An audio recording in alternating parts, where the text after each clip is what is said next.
Well, RIDOT is using new sensors to weigh vehicles driving over the Washington Bridge. There's been increased scrutiny of the load on the eastbound side since the westbound side was shut down. That's right. NBC 10's Gabrielle Caracciolo was the first to uncover the state's plans for that monitoring system. Now, that was back in September.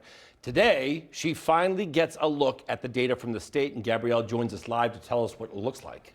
Dan, Patrice, some days more than 100 overweight trucks are crossing the bridge. It's a small percentage of the total number of vehicles using this critical piece of infrastructure, but many are thousands of pounds over the legal limit.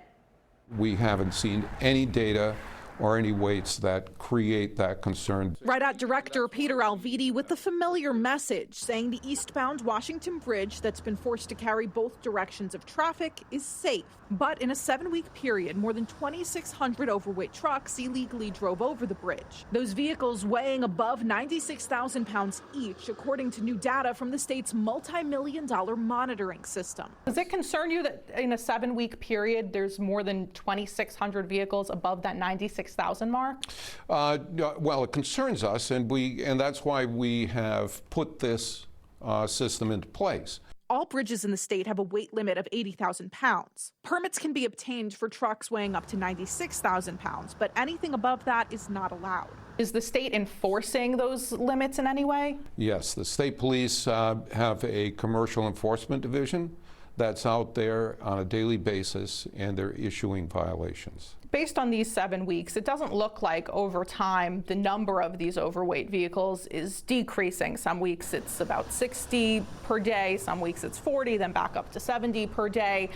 Do you want state police to do more to enforce these restrictions? The state police are doing an adequate job at enforcement. RIDOT says if a truck weighing 140,000 pounds or more crosses the bridge, crews will do a visual inspection. That hasn't been recorded yet. The heaviest vehicle so far weighed 135,000 pounds. How long could it continue at this rate without it being a death? That's a question that would have to be asked of the experts, but they've determined that for the foreseeable future, and as long as we need to use it this way, the bridge will be safe. And of those thousands of overweight vehicles, Rhode Island State Police tell me so far in all of 2025, they've issued just 28 overweight citations in the area. The penalty for overweight commercial vehicles is $250 for every 1,000 pounds over the limit. In studio, Gabrielle Caracciolo, NBC 10 News.